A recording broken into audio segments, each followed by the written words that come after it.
Começou agitada no Grande Recife, com a ameaça de aumento de 13% no valor das passagens de ônibus. Os estudantes se revoltaram e se organizaram para protestar contra esse ato arbitrário do governo do estado. Estamos aqui com Janaína, representante da entidade ANEEL. Janaína, para você, o que é esse aumento? Cara, esse aumento é um conjunto que já vem há muitos anos acontecendo, de absurdos, de arbitrariedade feita no Grande Recife. Todos os anos aumenta a passagem de ônibus. Só que o que acontece? Esse aumento ele não vem acompanhado, mas nem de longe, de qualidade. A maioria, inclusive hoje saiu, por exemplo, no Jornal do Comércio, que muitos usuários eles passam mal de calor. O calor é absurdo, as integrações são lotadas, as estruturas são péssimas. O que acontece muitas vezes com os usuários, que mães que carregam crianças, muitas vezes são tratoradas pela multidão de pessoas que precisam pegar um ônibus e que é fundamental nas suas vidas para ir para o trabalho, para ir para a universidade, para ir para a escola. É hora de discutir a redução do imposto para a passagem de ônibus. Hoje, metade do que você paga é imposto e 30% das pessoas não podem pagar o ônibus. Uma parte da redução desses impostos deve ser destinada para baixar o preço ou manter a passagem, e a outra parte investida em qualidade, atraindo quem não usa o transporte coletivo. Isso mostra um pouco como o governo vem trabalhando na realidade as demandas do conjunto da população, né? Lamentavelmente o governador ele trabalha de forma muito midiática, de forma a apresentar muitos aspectos simbólicos. Isso que está acontecendo hoje aqui é um exemplo disso. É porque a gente tem hoje um transporte público, mas na verdade é gerido por empresas privadas, que o objetivo delas é cada vez mais ter mais lucros. Então a gente é contra isso, essa lógica do lucro, à custa dos trabalhadores. Então a gente precisa, que está discutindo a licitação, então a gente precisa garantir que o transporte seja público de verdade. O transporte público gerido pelos órgãos públicos e não sirva de fato aos lucros dos empresários do transporte, dos tubarões do transporte. Então a gente tem aprovação de acordos que prejudicam a condição dos trabalhadores, a gente tem aumento do preço dos alimentos, a gente tem aumento das contas da população e todos os anos a gente vem se deparando com o aumento das passagens de ônibus também. Só que nesse ano a gente ainda teve mais um agravante.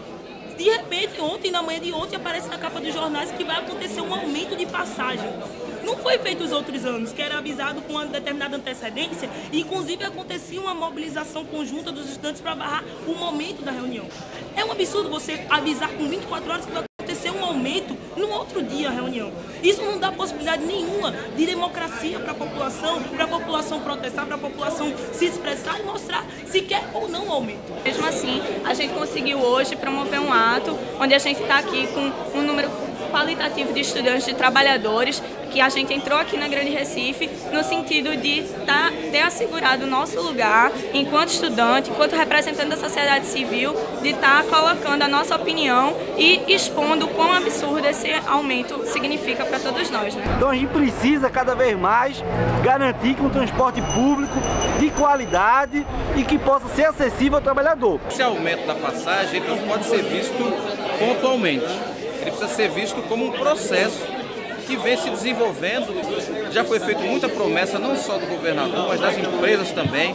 Isso remonta à questão dos bombeiros que existiam, remonta à questão dos ar-condicionados que eles iam colocar nos ônibus, ou seja, um conjunto de promessas que foram feitas ao longo dos anos, desde 2005, que a gente vem aí de forma permanente lutando pela qualidade do transporte, e o que nós temos visto desde 2005 é a involução da qualidade.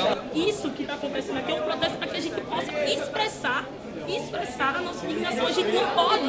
Esse local é público e a gente teve que ocupá-lo para que a gente pudesse protestar. E vocês viram exatamente como é que a polícia está agindo aqui e tudo mais. O que é que o Conselho de Grande Transporte está propondo para a gente? Vai acontecer a reunião e, ao final, fazer uma reunião paralela conosco apenas para informar de que a passagem já aumentou. Mas a gente está dando um aumento que está repondo a inflação. é o índice que é usado na maioria dos contratos. Quase todos os contratos de aluguel, todos os contratos é IPCA. Então a gente está repondo a inflação, não estou dando aumento, estou repondo o índice inflacionário. Se nós formos ver, todos os aumentos normalmente foram maiores do que o IPCA. Os aumentos que compõem o custo. Exceto o combustível que está congelado há algum tempo. Mas o aumento dos motoristas e cobradores foi maior. O aumento do salário mínimo agora é 9%. Então, não há injustiça nenhuma.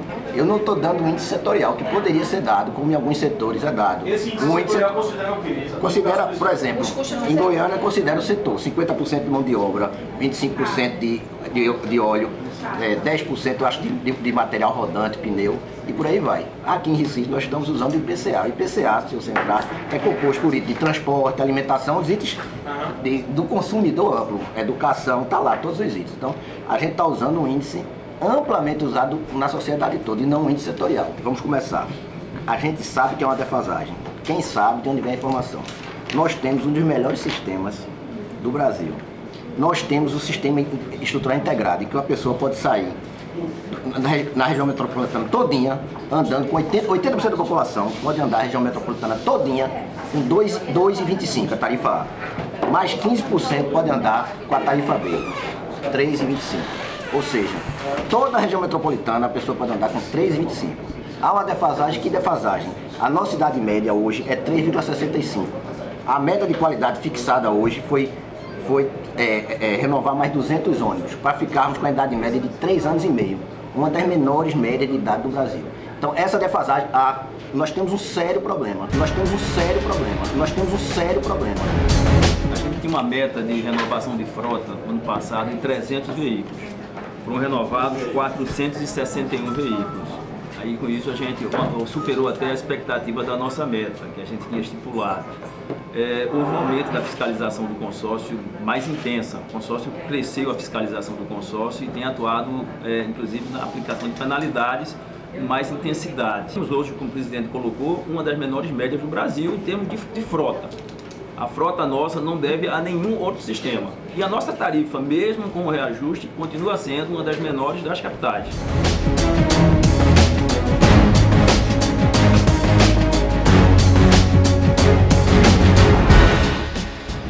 Foram todos os votos a favor da utilização do IPCA, um voto pela Urbana, pelo índice da Urbana, e um voto de 0% de aumento.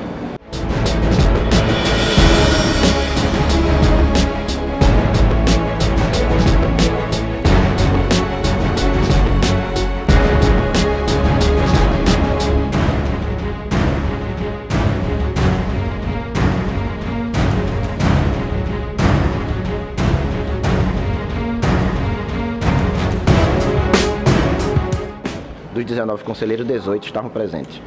Hoje, 90% da reclamação do usuário não é o ar-condicionado, é o ônibus não está lá no horário que ele espera, não chegar no horário que ele planeja, ou seja, ele pegar o ônibus e chegar lá onde planeja. Esse é o grande problema. Então, hoje, o trânsito é o grande inimigo do transporte público, porque o carro toma todas as vias, o carro tem a chance de ter um atalho e o ônibus não. Quando o usuário pede mais ônibus, ele não está pedindo mais ônibus, ele está pedindo que o ônibus chegue naquele horário. Se você olhar a Avenida Norte, qualquer dessas que engarrafa, a Menor Magalhães, você vai ver um trem de ônibus. Não é mais ônibus que está faltando na rua, é faltar que o ônibus ande. Então a sociedade precisa se conscientizar que tem que priorizar o transporte público. Abrir corredores, ou exclusivos, ou preferenciais, para que o ônibus ande, pelo menos igual ao carro. Se a passagem não baixar, o Recife vai parar! A passagem não baixou, o Recife já parou! Saber primeiramente, já que o senhor é diretor de planejamento, o senhor usa carro, né? Não usa ônibus não, né? Porque parece que o planejamento que está sendo feito pela Grande Recife não se baseia em quem usa ônibus, se baseia em quem usa carro, certo? A realidade do povo recifense, do povo da região metropolitana, é uma realidade muito conhecida por todos nós, de ônibus superlotados, de ônibus que não comparecem no horário, não tem horário, tá entendendo? A qualidade é péssima, mas antes de tudo tem uma coisa mais importante, que é a questão do direito ao transporte público. Esse direito é um direito elementar, faz parte de qualquer estado que se diga democrático, garantir um transporte, o direito de se locomover. E uma boa parte, cada vez mais crescente da população do Recife, não tem direito não tem direito de entrar no ônibus, porque não tem condições de pagar a passagem. Eu lido com vários jovens estudantes que têm dificuldade de se manter na universidade porque não tem condições de pagar a passagem. Ou seja, a universidade é pública, ele tem o direito de estudar, mas ele não consegue chegar na universidade porque ele não tem o direito para pagar a passagem.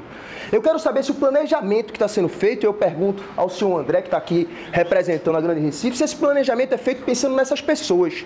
Porque, pelo visto, eu acho que não. Porque o planejamento que era para ser feito é pensando em como baratear o transporte. É como fazer com que o transporte público seja acessível para toda a população que quer ter direito a ele. A gente vive em uma cidade cada vez mais entupida de carros, cada vez mais não tem para onde ir. O engarrafamento aqui em todos os lugares que a gente anda está péssimo, certo? Está péssimo. E qual é a solução para tudo isso, se não o transporte público? Tá nas mãos de pessoas como você, André, oferecer um planejamento que possa dar saída não apenas para quem usa ônibus, mas que para quem usa carro também, e ter uma situação que não consegue nem andar se locomovendo dentro da cidade. Um trânsito infernal. E qual é a solução para isso? Se não o transporte público efetivo, que a população possa querer utilizar, que a população possa pagar por ele. E não ficar todo mundo desesperado quando começa a trabalhar, meu Deus, como é que eu vou conseguir? Vou comprar uma moto, vou comprar um carro, uma bicicleta, porque se eu for depender do ônibus... Primeiro é a questão da representação dos estudantes. É necessário que haja a conferência de transportes em todos os 14 municípios da região metropolitana para que seja eleito um novo representante dos estudantes. Isso foi levantado na reunião do conselho de hoje, tá certo? E está programada para meados desse ano a reunião do segundo semestre de 2013, que haja essa conferência para que seja efetivamente indicado pelos estudantes com a sua representatividade, enfim. Eu acho que o ano passado houve algum entendimento de vocês com o próprio gabinete do governador, com o próprio governador, mas houve dos estudantes. Não sei. Não, bom, houve no sentido de ampliar a participação dos estudantes dentro da representação dos estudantes no conselho. Também isso é um assunto que vai ser levado para a conferência. Tá certo? Essa possibilidade de aumentar a representatividade dos estudantes, a representatividade dos usuários, enfim, de todos que compõem a sociedade. Então foi um ponto que foi levantado por todos essa situação, tá? Eu fico aqui um tanto quanto porque foram muitas demandas em relação à qualidade dos serviços, ou seja, a gente entende que a qualidade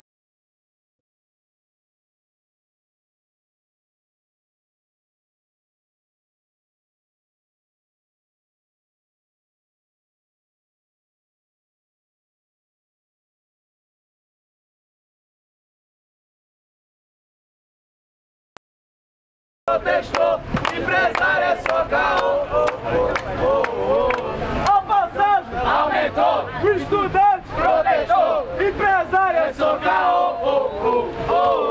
Na segunda, fazer uma grande mobilização contra o aumento de passagem e pelas essas pautas do transporte público.